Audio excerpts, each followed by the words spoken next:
Everyone thinks their desires are their own. Baal HaSulam says that's the exact mistake keeping you trapped. In 1925, a brilliant Kabbalist named Yehuda Ashlag, known to his students as Baal HaSulam, sat down to write a letter to a student struggling with a fundamental question. Why do we want what we want? It seems simple, but his answer wasn't. What he uncovered in letter 12 of his collected writings wasn't psychology. It was the architecture of consciousness itself. Today we're counting down 5 essential truths from that letter, each one stripping away another layer of illusion about who's really driving your choices. And I promise you, by the time we reach number 1, you'll see your own desires differently. We're starting at number 5. Your desire isn't born in a vacuum.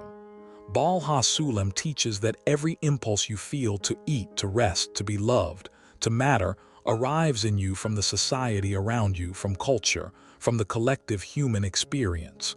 You didn't invent hunger for status. You inherited it. Most people stop there and say, well, I'm just a product of my environment. But that's only half the picture, and it's why number 4 cuts deeper. Number 4, even though desire comes from outside you, you experience it as if it's your own. This is the crucial deception. Your ego doesn't whisper, society wants this. It roars, I want this. Baal HaSulam saw this as the root of all spiritual blindness. We mistake the voice of external forces for our authentic self. And that false ownership, that's what chains us. Because if you don't see the chains, you can't break them. Which brings us to number 3. Number 3, recognizing the true source of your desire is the first step toward freedom. Not freedom from desire. Baal HaSulam never teaches that. But freedom within desire. Once you see that a craving isn't you, but something flowing through you, you gain the power to choose whether to follow it or redirect it towards something higher. This is radical. Most spiritual traditions say, suppress your desires. Baal HaSulam says something far more subtle. Understand them. See them clearly. And in that clarity, transformation happens naturally. But understanding isn't the same as mastery, which is why number 2 matters so much. Number 2, the work of spiritual development is learning to desire differently, not to kill desire, to transform it. Baal HaSulam teaches that we're meant to take that raw hunger for pleasure, for connection, for significance, and redirect it toward love of others, toward understanding the upper world, toward becoming a vessel for something greater than ourselves. The desire doesn't disappear, it evolves. This is where most people get stuck. They think spiritual growth means becoming less human.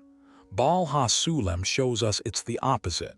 We become more fully human by aligning our desires with the design of creation itself. And now, number 1, the truth that contains all the others. Number 1, your desires reveal your level of spiritual development. They're not your enemy, they are a map. When you want to dominate others, you're showing yourself where you are. When you want to help, you're showing yourself where you're becoming. Baal HaSulam teaches that every craving, every single one, is data about your state of consciousness. This transforms everything. Instead of fighting your desires, you begin to read them. You ask, where does this want come from?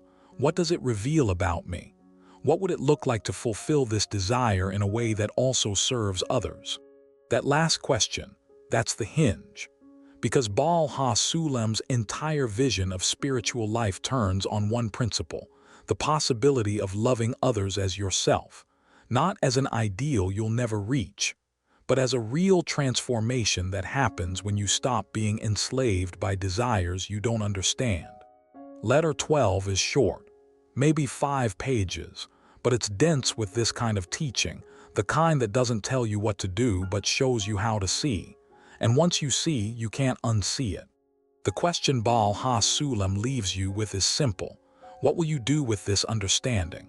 Will you keep pretending your desires are entirely your own? Or will you begin the real work, the work of seeing them clearly and letting that clarity reshape who you're becoming?